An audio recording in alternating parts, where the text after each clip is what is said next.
Assalamualaikum warahmatullahi wabarakatuh. Selamat datang di channel NTB News. Kali ini kita kedatangan salah satu anggota DPRD Kabupaten Bima di Komisi 1. Selamat malam, Bang Morris. Gimana kabar, Bang? Alhamdulillah sehat. Oke.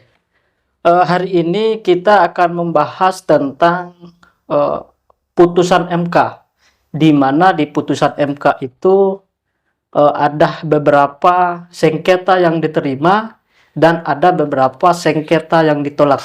Nah, kebetulan anggota DPRD Komisi 1 Pak Ma'arif ini sengketanya kemarin ditolak. Ya.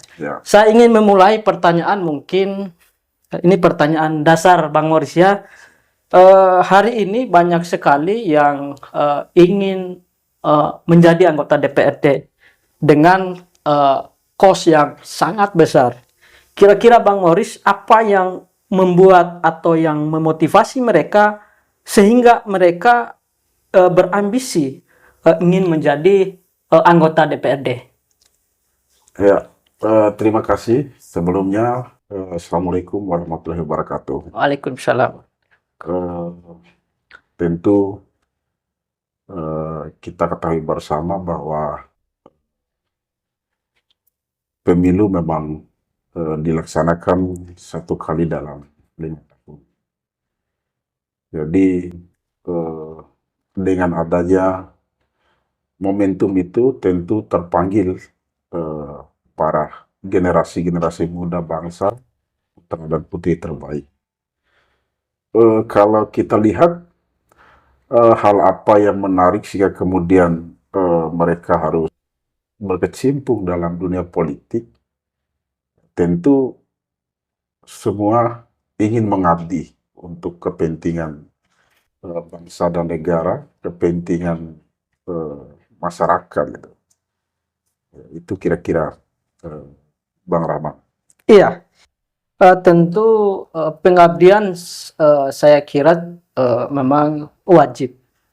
Tetapi kemudian hal-hal lain yang membuat motivasi, padahal gajinya Bang Morris cukuplah untuk kemudian untuk kebutuhan-kebutuhan konstituen, kebutuhan-kebutuhan diri dan sebagainya. Tetapi ada nggak hal yang lebih substantif selain dari pengabdian? Kenapa kok saya harus jadi DPR gitu? Motivasi saya atau cita-cita saya harus menjadi anggota dewan. Selain dari pengabdian, ada nggak hal yang lebih substantif selain dari itu? Ya, kalau saya lihat pada intinya hidup ini adalah pilihan. Hidup ini adalah pilihan, jadi semua orang bisa saja memilih. Salah satunya adalah lewat calon anggota legislatif gitu. Jadi kalau bicara pengalaman, saya kurang lebih 1 tahun lebih melaksanakan tugas sebagai anggota DPRD Kabupaten Bima. Nggak ada yang terlalu istimewa. Sesungguhnya berada di sana menjadi beban besar.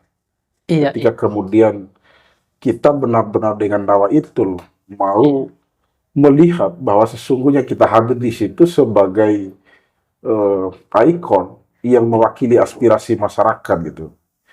Jadi nggak ada sih bicara kemewahan pribadi, keuntungan pribadi dan lain-lain. Ketika kemudian kita sesungguhnya melaksanakan sesuai dengan perintah undang-undang. Nah, tugas dan fungsi anggota dewan itu kan adalah mereka hadir sebagai penyambung lidah masyarakat, menyuarakan aspirasi masyarakat gitu. Jadi kalau pada sisi pendapatan, kita bicara objektif aja. Iya. Kalau gaji anggota DPRD Kabupaten Bima, gaji pokoknya hanya 22 juta. Nah, ditambah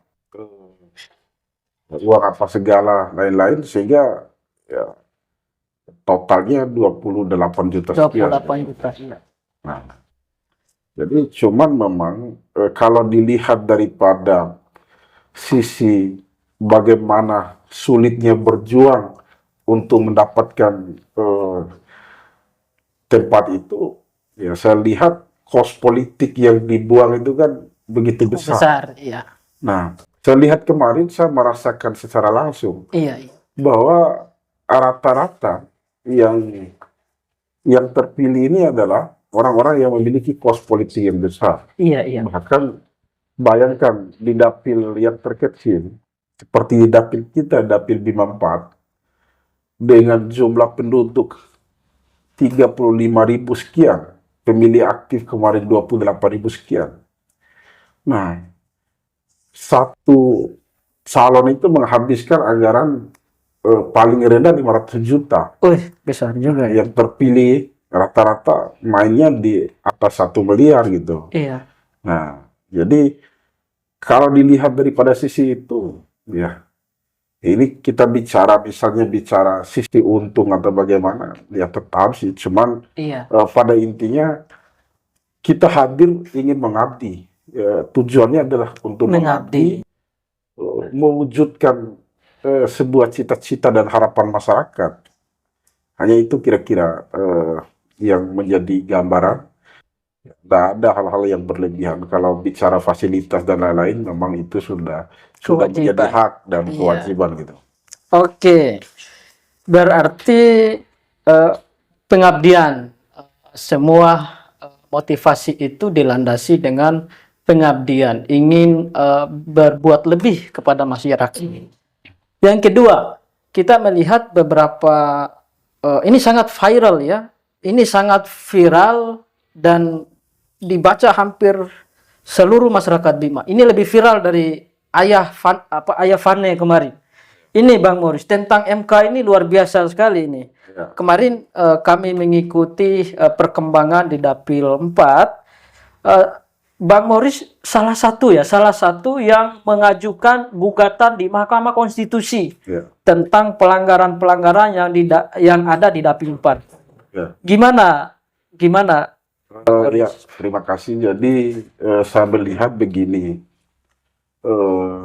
proses pemilu telah usai.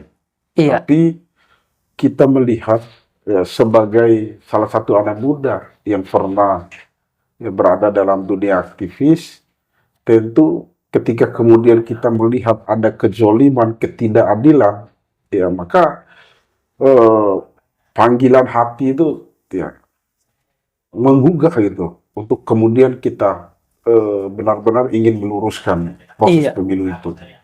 Nah, saya melihat bahwa kemarin ini dengan nyata, bahkan buktinya sangat akurat. Ya, bukan persoalan kita tidak legowo dengan hasil gitu. Ya. Jadi setiap orang itu kan, kita sebagai petarung hanya berusaha berikhtiar gitu. Semua ketentuan itu sudah diatur oleh Allah Subhanahu wa Ta'ala. Namun, apakah iya ketika kemudian kita harus mengamini adanya perbuatan-perbuatan kejahatan pemilu ya, yang dapat berakibat berkepanjangan, sehingga kemudian ini akan menjadi warisan ketika kemudian kita tidak segera menghentikan gitu. Iya. Nah, itu yang saya lihat. Sehingga kemudian saya sebagai salah satu kader Partai Gerindra ya, meminta rekomendasi dari pimpinan partai daerah, kabupaten, provinsi sampai tingkat DPP gitu. Sama dapat restu dari pimpinan partai, yaitu Pak Prabowo Subianto dan Pak Ahmad Muzani. Sehingga kemudian melalui kuasa hukum kami mengajukan gugatan terkait dengan tahapan pemilu yang ada di Kabupaten Bima. Itu sebagai gambaran. Iya, ketika sengketa ini dibawa di Mahkamah Konstitusi, apakah Bang Morris ini tidak mendapatkan keadilan ya di KPU maupun Bawaslu Kabupaten Bima? Ya, jadi begini Bang, saya melihat begini, bahwa saya merasa saya dijolimi dengan dengan terjadinya proses pemilu kemarin. Ya, bayangkan itu ada 10 TPS yang kemudian kita gugat ke Mahkamah Konstitusi. dari rangkaian proses pemilu, mulai dari tingkat TPS, kemudian PPK, sampai pada tingkat KPU, tidak ada penyelesaian yang diselesaikan oleh penyelenggara pemilu. Jadi, masalah ini kan sudah jelas, sudah nyata terjadi. Saya coba uraikan di salah satu TPS, di tempat saya gugat kemarin, yaitu di TPS 14 dan 19. Bayangkan, ini kejahatan yang begitu luar biasa. Ada salah satu oknum penyelenggara pemilu yang berstatus sebagai Panwascam Kecamatan Ambalali memilih lebih dari satu kali, memilih di TPS 14 dan 19.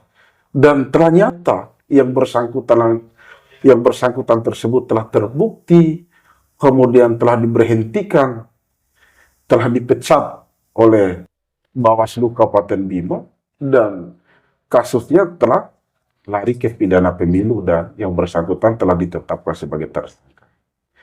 Nah, apa kemudian langkah yang dilakukan oleh Bawaslu Kabupaten Bima? Ya, saya melihat ini kan adalah skenario. Saya melihat seperti sandiwara yang sengaja dibuat, yang tidak punya ujung penyelesaian. Nah, sehingga kemudian ketika kemudian kami ingin mendapatkan keadilan yang lebih tinggi, karena menurut Bawaslu pada saat itu, ya, kita terlambat menyampaikan gugatan itu, melapor ke Bawaslu, ya, sudah habis masa PSU katanya. Nah, sehingga kemudian kami harus menempuh jalur yang lebih tinggi, yaitu Mahkamah Konstitusi. Setelah nyampe di Mahkamah Konstitusi, Bawaslu hadir sebagai pihak termohon, justru membantah semua kejadian itu. Nah, ini kan adalah sebuah skenario yang sengaja dibangun gitu. Jadi saya tidak pernah merasa menyesal dengan hasil itu. Cuman ini adalah pelajaran untuk kita sama-sama perbaiki sistem pemilu ini gitu. Sistem pemilu ini ke depan. Nah, agar kemudian kita benar-benar ini terjadi dalam internal, dalam kubu Bawaslu ini. Ini terjadi dalam kubu Bawaslu.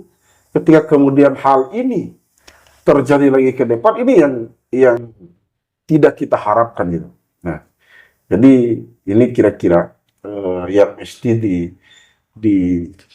menjadi PR kita bersama agar ke depan tidak terulang kembali hal-hal seperti ini gitu. Nah, kemudian selanjutnya bayangkan, mungkin yang menurut saya lihat di seluruh Indonesia, ya, tidak ada yang terjadi seperti yang terjadi di TPS 07 Desa Malu. Iya. Bayangkan di TPS 07 Desa Malu ada 26 orang DPK, daftar pemilih khusus, ya, yang menggunakan hak pilih di TPS tersebut.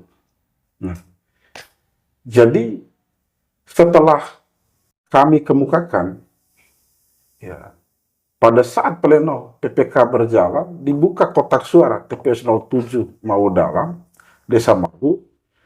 Nah, ditemukan ada 26 daftar absensi.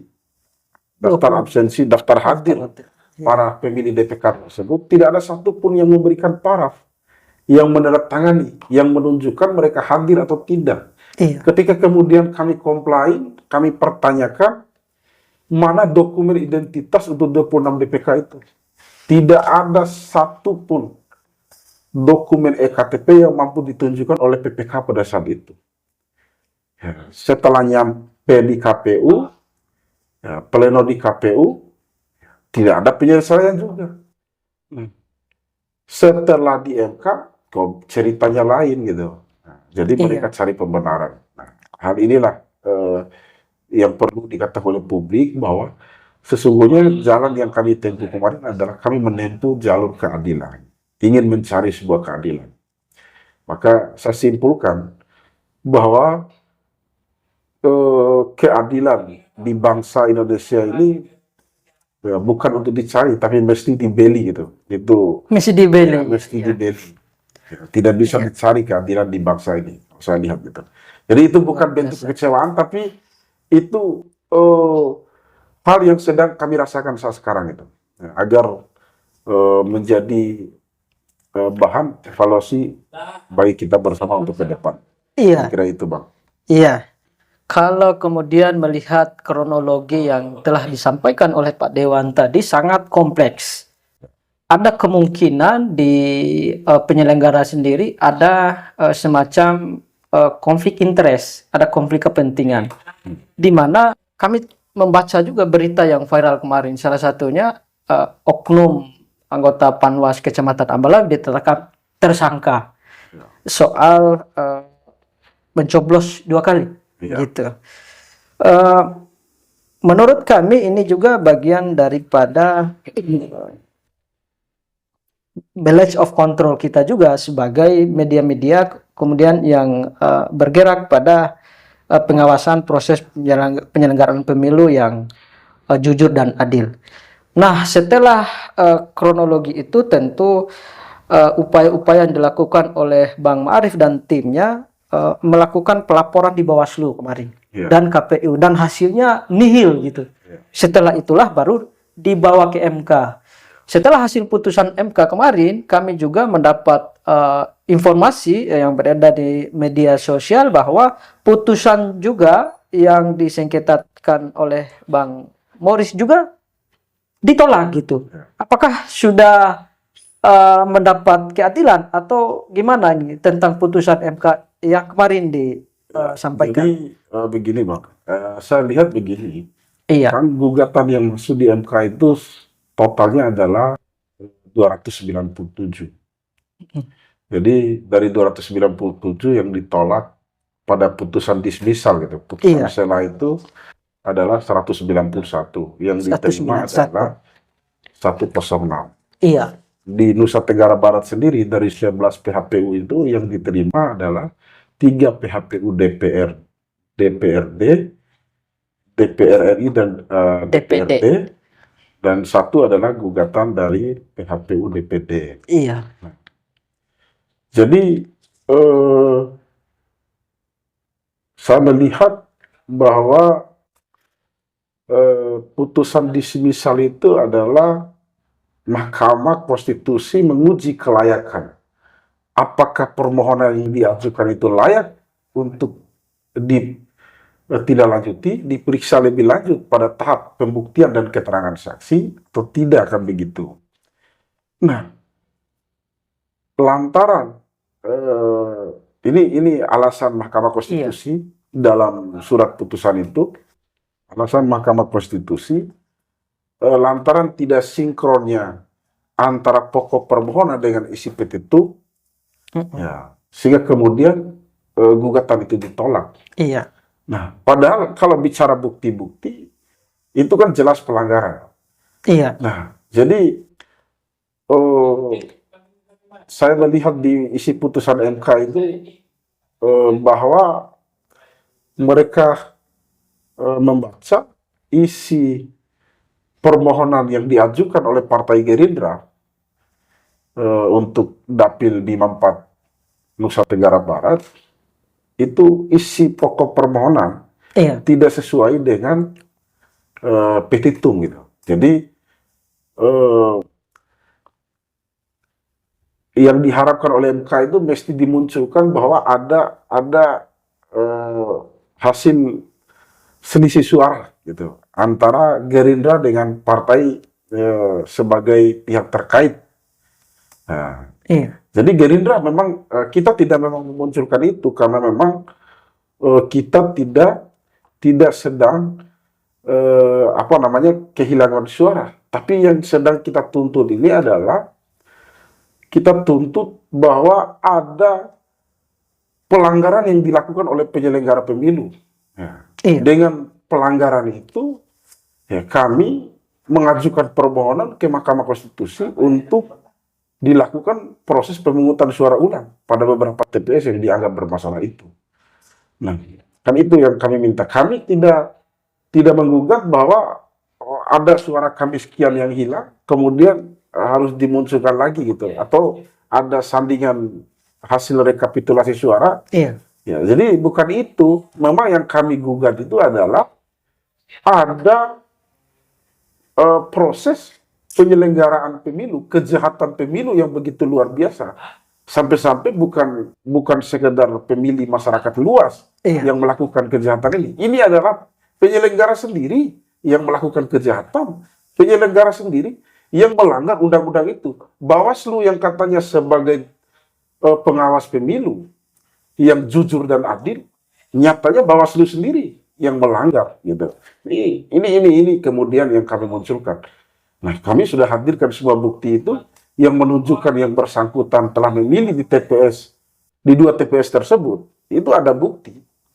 Ya, bukti absensi yang menunjukkan yang bersangkutan memilih di TPS 14 dan 19 Desa Nipa. Nah, kemudian yang membuktikan itu sebagai pembuktian bahwa yang bersangkutan telah memilih lebih dari 1 kali, Bawaslu telah mengeluarkan surat pemberhentian terhadap yang bersangkutan, dan yang bersangkutan telah ditetapkan sebagai tersangka. Nah inilah kemudian yang kami munculkan kemarin. Jadi saya melihat bahwa keberadaan Mahkamah Konstitusi sebagai lembaga negara, lembaga yang mengadili perkara pemilu yang mengikat, mulai dari proses awal hingga proses akhir. Nah, saya melihat dengan adanya putusan dismisal ini atau putusan sela ini sangat membuat kecewa bagi semua pemohon yang tidak dikabulkan kemarin gitu. Nah, mestinya gugatan kita di lewat Partai Gerindra kemarin mestinya harus diloloskan dalam putusan dismisal itu untuk menguji kebenaran, menguji pembuktian apakah benar bahwa ada pelanggaran yang dilakukan di beberapa TPS yang kami ajukan itu. Nah, tapi kan ini kan belum sampai pada proses persidangan, baru pada proses mendengarkan keterangan pihak pemohon, pihak termohon, dan pihak terkait. MK kok terlalu dini saya lihat gitu mengambil sebuah keputusan gitu, karena tidak sinkron antara pokok permohonan dengan isi petitum sehingga kemudian itu ditolak. Nah, padahal sesungguhnya kejahatan itu sudah jelas terjadi di situ. Nah, itu kira-kira. Iya, keputusan MK kemarin itu keluar per tanggal 22 ya, Bang Moris ya? Iya, 22 Mei. Iya. Sidangnya tanggal 21. Sidangnya tanggal 21, keputusannya tanggal 22. Iya. Iya. Setelah tentu ini kan sudah ada hasil nih Bang Moris. Siap. Hasil keputusan artinya yang disengketakan itu ditolak. Iya. Gitu. Sekarang nih apa langkah-langkah kemudian dilakukan oleh Bang Moris ketika melihat hasil keputusan MK itu? Iya, jadi setelah melihat keputusan MK, ya tentu ya kita menerima dengan lapang dada gitu, bahwa itu sudah menjadi keputusan yang tidak bisa digugat ya. Apa lagi gitu. Iya. Jadi kita konsentrasi ya pada sisa masa jabatan untuk bagaimana berbuat dan mewujudkan harapan dan cita-cita masyarakat gitu. Nah, cuman yang menjadi pesan dan kesan-kesan kita ini adalah ya bagaimana penyelenggara pemilu ke depan ya lebih lihai, lebih mengatensi, jangan sampai kejahatan-kejahatan seperti ini terulang kembali, di mana sebentar lagi kita akan menghadapi proses pemilu kada gitu. Iya. Nah, ini kan mesti diperbaiki, mesti dievaluasi. Ya, kita berharap tidak ada lagi hal-hal seperti itu yang terjadi ke depan gitu. Iya. Gitu. Dan saya melihat keputusan MK itu adalah keputusan yang mengikat, dan itu adalah akhir dari keputusan. Semua keputusan, akhir daripada semua perjuangan gitu. Nah, jadi saya merasa bangga karena sudah berjuang sampai pada titik ini. Ya, saya sudah memperjuangkan untuk mendapatkan sebuah keadilan. Biarkan biarkan masyarakat atau publik yang akan melihat dan menilai gitu. Ya, apa yang menjadi hasil kemarin itu kira-kira. Iya, setelah keputusan MK itu kan sifatnya mengikat ya, tidak ada lagi hukum di atas itu, langkah-langkah hukum sudah tidak ada lagi gitu. Ini di waktu 5 bulan ya Pak Dewan ya. Di waktu 5 bulan ini tentu harus sudah banyaklah rencana-rencana yang mungkin sudah direncanakan, dan lebih penting untuk masyarakat di Dapil 4. Ini juga perlu saya sampaikan bahwa Pak Dewan Ma'arif ini adalah salah satu representatif pemuda yang ada di Kabupaten Bima. Beliau adalah salah satu anak muda yang berhasil menjadi anggota DPRD Kabupaten Bima. Nah, ini penting karena apa? Peran pemuda kemudian di perpolitikan di Kabupaten Bima di masa-masa akan datang sangat penting, apalagi kalau kita melihat pada proses sampai hari ini Pak Dewan Ma'arif ini sampai berjuang ke MK, bukan demi keadilan. Di sisi lain ya, di sisi lain demi keadilan, tetapi ada hal yang lebih penting, pembuktian hukum. Ternyata memang ada pelanggaran yang dilakukan oleh Bawaslu, dan itu sudah terbukti, ada tersangkanya dan sebagainya, dan itu yang diperjuangkan. Tapi hasilnya kita kemudian sudah melihat tanggal 22 kemarin, dan itu sudah puncak daripada sebuah perjuangan. Mungkin untuk closing statement ya, di terakhir mungkin pesan dan kesan untuk untuk anak muda yang mau terjun ke politik, gimana Bang Morris? Ya, terima kasih. Tentu pesan saya sebagai salah satu anak muda yang hari ini kebetulan mendapatkan rahmat dari Allah Subhanahu Wa Taala, mendapatkan kesempatan dari rakyat untuk berada dalam sebuah sistem, yaitu memperjuangkan aspirasi masyarakat lewat lembaga DPRD. Saya berharap kita tidak boleh putus asa, kita tetap semangat, ya, bahwa nasib dan ketentuan Allah itu tidak ada yang tahu. Iya. Ya, jadi jangan pernah berkecil hati karena kita lahir dari rahim petani. Nggak usah berkecil hati, kita harus memiliki semangat ya, untuk terus memacu pikiran kita pada hal-hal yang positif. Nah, itu harapan saya terhadap pemuda. Kita harus terus berbangga bahwa tidak ada hal yang tidak mungkin dalam dunia ini. Semua itu tergantung pada usaha kita. Itu kira-kira, Bang. Iya, terima kasih Bang Arif. Semoga pertemuan kita hari ini mendapatkan kebermanfaatan bagi teman-teman, bagi masyarakat, khususnya masyarakat di Kabupaten Bima. Terima kasih, salam narasi perubahan. Terima kasih Bang Morris. Sama-sama. Wassalamualaikum warahmatullahi wabarakatuh.